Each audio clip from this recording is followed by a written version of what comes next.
pada kegiatan supervisi hari ini kita akan isi dengan kegiatan penyampaian materi tentang budaya positif yang merupakan materi pada kegiatan guru penggerak. Namun demikian, karena kegiatan guru penggerak ini harus diimplementasikan di sekolah masing-masing, untuk itu saya ingin menyampaikan materi ini untuk kita nanti tindak lanjuti bersama, sehingga sekolah kita nantinya dapat menerapkan budaya positif ini dan bagaimana dan apa yang mau kita lakukan ini kita sepakati bersama. Baik Bapak Ibu yang berbahagia, terima kasih atas kehadirannya dan saya akan menyampaikan materi pada modul 1.4 budaya positif. Nah, kenapa kita mempelajari budaya positif? Ini kita lihat latar belakangnya, yaitu di zaman sekarang ini fenomena krisis karakter yang terjadi ini sangat mengkhawatirkan. Banyak anak-anak yang mengikuti tren budaya asing tanpa mengkaji apakah sesuai dengan budaya yang berlaku di negara kita atau tidak. Ini fenomena yang sungguh terjadi di negara kita, ya, di sekitar kita. Kemudian, mengapa kita mempelajari budaya positif ini? Tujuannya yang pertama adalah menumbuhkan budaya positif dengan kesepakatan kelas. Kemudian menumbuhkan nilai-nilai profil pelajar Pancasila pada peserta didik dalam kegiatan pembelajaran. Nah, apa itu kesepakatan kelas atau keyakinan kelas? Ini hampir sama. Kalau dulu kita menetapkan tata tertib, tetapi sekarang ini istilahnya adalah kesepakatan kelas dengan beberapa perbedaan. Nanti ada bedanya antara tata tertib dengan kesepakatan kelas. Jadi kalau tata tertib itu ditetapkan oleh sekolah, tetapi kalau kesepakatan kelas ini disusun oleh siswa sendiri. Jadi seperti kontrak belajar di awal yang disepakati bersama. Nah, seperti itu. Kemudian tolak ukurnya yaitu budaya positif ini sudah bisa berjalan dengan baik jika kita bisa melihat peserta didik ini mampu membuat kesepakatan kelas sesuai nilai-nilai profil pelajar Pancasila. Kemudian peserta didik juga mampu menjalankan kesepakatan yang telah dibuatnya. Jadi yang membuat tata tertibnya ya, itu adalah siswa sendiri, menjadi bentuknya kesepakatan kelas atau keyakinan kelas. Nah, disinilah peran kita sebagai guru, bagaimana menciptakan suatu lingkungan positif yang terdiri dari warga sekolah yang saling mendukung, saling belajar, saling bekerja sama, sehingga tercipta kebiasaan-kebiasaan. Dari kebiasaan-kebiasaan baik ini akan tumbuh menjadi karakter-karakter dari warga sekolah, dan pada akhirnya karakter-karakter atau kebiasaan ini akan membentuk sebuah budaya positif di sekolah. Tuh. Kita lanjutkan. Kemudian apa itu budaya positif? Budaya positif ini tentunya dari makna katanya saja kita sudah mengerti ya. Budaya berarti sudah terbiasa. Positif itu berarti kebiasaan-kebiasaan yang baik. Untuk mewujudkan budaya positif, peran guru di kelas dapat dilakukan dengan membuat kesepakatan kelas bersama murid dalam upaya mencapai visi dan tujuan bersama. Memberi kesadaran kepada murid untuk menanamkan motivasi atas kesadaran mandiri, yaitu motivasi intrinsik. Guru menerapkan segitiga restitusi untuk menciptakan kondisi murid yang mengajarkan murid mencari solusi, bertanggung jawab atas masalahnya. Guru memilih posisi manajer dalam mengontrol perilaku anak sehingga murid tidak merasa malu atau dihakimi. Jadi, Bapak Ibu yang kami hormati, budaya positif ini dapat kita lakukan di kelas. Awalnya kita membuat kesepakatan kelas. Kemudian jika terjadi suatu masalah yang bertentangan atau melanggar kesepakatan kelas tersebut, kita pun tidak boleh langsung menghukum, tetapi kita melakukan restitusi. Nah, apa itu restitusi? Nanti akan saya coba jelaskan. Jadi apa yang harus dilakukan ini melalui restitusi, sehingga murid yang melakukan kesalahan atau mempunyai masalah tersebut ini tidak merasa malu atau dihakimi, begitu. Jadi kita upaya menyadarkan, menumbuhkan motivasi intrinsik dari dalam dirinya. Budaya positif apa saja yang perlu kita terapkan? Yaitu yang pertama, lingkungan yang positif, kemudian lingkungan yang nyaman, dan lingkungan yang aman. Ini yang akan kita tuju nantinya. Melalui disiplin positif dan menerapkan nilai-nilai kebajikan universal. Nilai-nilai kebajikan universal itu apa ya? Macam-macam tadi, sabar, teliti, disiplin, dan sebagainya. Kita akan dapat mewujudkan ini, membangun kesepakatan kelas atau keyakinan kelas. Nah, perubahan paradigma, Bapak Ibu sekalian. Yang pertama,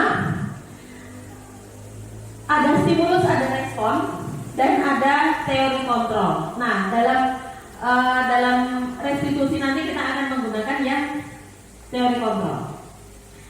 Jika ada realitas kebutuhan, itu kita anggap sama. Siswa ini butuhnya sama, gitu ya. Tapi sebetulnya siswa itu realitanya mempunyai kebutuhan yang berbeda-beda. Misalnya satu anak sudah mahir membaca lancar, yang satu kurang. Tentu saja kebutuhannya berbeda. Untuk kita layani itu berbeda. Yang satu butuh bimbingan membaca menulis lebih, yang satu sudah bisa dilepas. Kemudian semua orang melihat hal yang sama, tetapi pada teori kontrol setiap orang memiliki gambaran yang berbeda. Ini ya. Jadi misalnya melihat sesuatu tuh anggapannya kita sama, anak ya sama gitu ya. Misalnya pelajaran matematika, oh ini tingkat kesulitannya sekian, dianggap kita sama, padahal tidak. Kita mencoba mengubah orang agar berpandangan sama dengan kita. Ini yang terjadi biasanya. Kita memaksakan orang lain untuk mengerti kita. Tapi pada teori kontrol kita harus merubah mindset ini. Kita rubah dari diri kita sendiri untuk kita berusaha memahami pandangan orang lain. Begitu. Jadi tidak memaksakan apa yang kita harapkan. Kemudian perilaku buruk dilihat sebagai suatu kesalahan. Misal, anak tidak pernah berangkat ke sekolah, salah. Anak terlambat, salah. Anak tidak memakai seragam dengan benar sesuai jadwal, salah. Ini harus kita rubah paradigmanya, mindset ini, pola pikir kita, bahwa semua perilaku pasti memiliki tujuan atau alasan. Jadi ini yang harus kita gali terlebih dahulu. Orang lain bisa mengontrol saya, tetapi sebetulnya hanya Anda sendiri yang bisa mengontrol diri Anda. Sehingga sebetulnya yang mengontrol itu ya diri kita sendiri, ya. Kemudian saya bisa mengontrol orang lain, padahal sebetulnya tidak. Setiap orang bisa mengontrol dirinya sendiri. Kemudian pemaksaan ada pada saat bujukan gagal, ini ya. Tapi yang betul, yang benar adalah kolaborasi dan konsensus menciptakan pilihan-pilihan baru. Dan model berpikir menang atau kalah, tidak. Tetapi kita harus selalu berpikir bahwa menang atau menang, begitu ya, bisa atau bisa, pasti bisa, gitu. Kemudian restitusi, Bapak Ibu sekalian, apa yang harus kita lakukan dan bagaimana restitusi? Restitusi itu proses menciptakan kondisi bagi murid untuk memperbaiki kesalahan mereka, sehingga mereka bisa kembali kepada kelompok mereka dengan karakter yang lebih kuat. Jadi kalau ada anak yang salah, tidak dijudge salah, tetapi kita cari, kita gali dulu, ya. Restitusi bukan untuk menebus kesalahan, namun belajar dari kesalahan. Restitusi adalah tawaran, bukan paksaan. Restitusi fokus pada solusi. Restitusi mengembalikan murid yang berbuat salah kepada kelompoknya. Artinya ketika anak itu melakukan kesalahan, kita gali salahnya ini karena apa alasannya, kemudian kita cari solusinya, dan dia sendiri yang harus menyadari kesalahannya, kemudian menentukan tindak lanjut selanjutnya itu mau seperti apa. Itu dia sendiri, kita yang memunculkan, begitu. Kita yang memunculkan supaya muncul semangat dari dia sendiri untuk memperbaiki kesalahan, seperti itu. Nah, ini 3 motivasi perilaku manusia. Kira-kira nanti tolong kita pilih yang mana yang baik ya. Yang pertama adalah untuk melakukan sesuatu itu untuk menghindari ketidaknyamanan atau hukuman. Banyak ya, melakukan sesuatu supaya terhukum. Misalnya, saya berangkat pagi ya supaya tidak dimarahi kepala sekolah. Nah, ini kan berarti motivasinya dari luar, bukan dari dalam. Kemudian ada motivasi untuk mendapatkan imbalan atau penghargaan dari orang lain. Saya tak melakukan ini ya supaya saya diberi ini. Ini juga kurang bagus. Kepada anak pun kita kurang bagus. Misalnya dalam di kelas, Bapak Ibu kira-kira kalau di kelas ada yang nanti nilainya 100, saya beri permen ini, permen coklat. Bagus tidak? Bagus tidak ini Bapak Ibu? Kurang tepat, karena ini merujuk pada motivasi kedua, mendapatkan imbalan. Jadi dia akan melakukan sesuatu kalau ada imbalannya. Kalau tidak mau, begitu ya. Nah, yang ketiga inilah yang perlu kita pupuk untuk menjadi orang yang mereka inginkan dan menghargai diri sendiri dengan nilai-nilai yang mereka percaya. Ini yang perlu kita pupuk ke anak-anak, bahwa memunculkan motivasi itu untuk dirinya sendiri. Kalau saya baik berarti saya mereka. Begitu. Kemudian di sini ada beberapa statement perbedaan antara hukuman,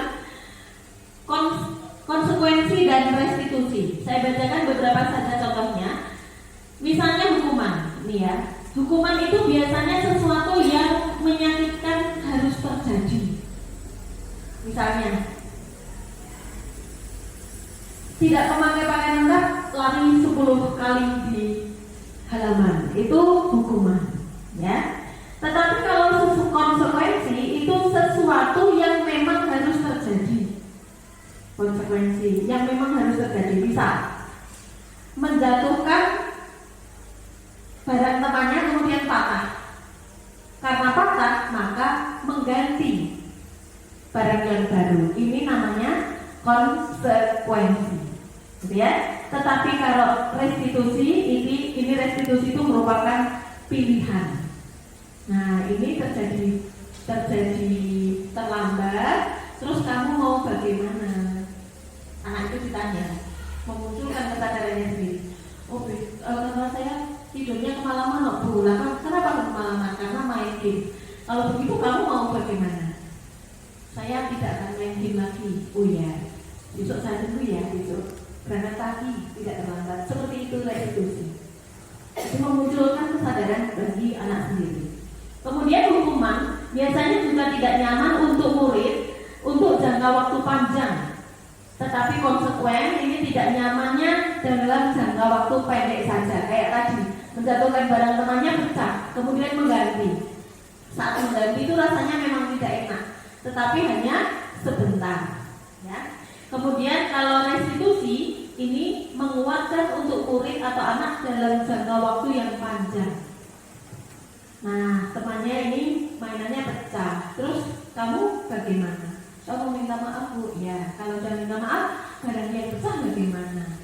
Dan besok saya ganti, Bu. Itu akan menjadi pengalaman yang panjang bagi dia sendiri ketika dia menentukan sendiri mau apa. Begitu, itu contohnya. Masih banyak hal yang bisa dicontohkan perbedaan antara hukuman, konsekuensi, dan kemudian restitusi. Di sini ada segitiga restitusi. Di sini kita, apa yang perlu kita lakukan dari segitiga restitusi ini adalah yang pertama, memvalidasi tindakan yang salah, mengkaji tindakan salahnya karena apa. Kemudian setelah itu menstabilkan identitas. Jadi kalau dia tadi bersalah, kita arahkan menjadi dia menyadari kesalahannya dan tidak merasa bersalah lagi. Kemudian menanyakan keyakinan. Jadi keyakinannya tuh yang kemarin kita sudah sepakati apa yuk. Terus apakah harus dilakukan atau tidak seperti itu? Itu dalam segitiga restitusi. Ya. Kemudian ini adalah kegiatannya, dan nanti untuk kegiatan positif di sekolah kita akan menerapkan hal-hal yang sudah kita sepakati kemarin, yaitu dengan pembiasaan-pembiasaan positif di sekolah kita, seperti mengikuti upacara hari Senin, kemudian membaca Asmaul Husna dan membaca surat-surat pendek di pagi hari, kemudian memberi salam, dan pada hari Kamis kita mengenakan pakaian adat sebagai upaya kita dalam mewujudkan profil pelajar Pancasila di bidang kebinekaan, ya, kebinekaan global. Kemudian berbahasa Jawa dengan baik dan benar di hari Kamis, dan hari Jumat kita melaksanakan senam bersama serta makan bersama, makan sehat bersama. Hari Sabtu kita melaksanakan kebersihan lingkungan. Itulah budaya positif yang nantinya akan kita kembangkan di sekolah kita. Semoga bermanfaat. Apakah ada yang ingin ditanyakan, Bapak Ibu? Kalau tidak ada, baik, nanti akan kita mulai menyusun program kegiatan kita untuk penetapan budaya positif. Demikian materi dari saya untuk kegiatan di siang hari ini dengan materi budaya positif. Semoga bermanfaat dan dapat berjalan dengan baik. Wassalamualaikum warahmatullahi wabarakatuh.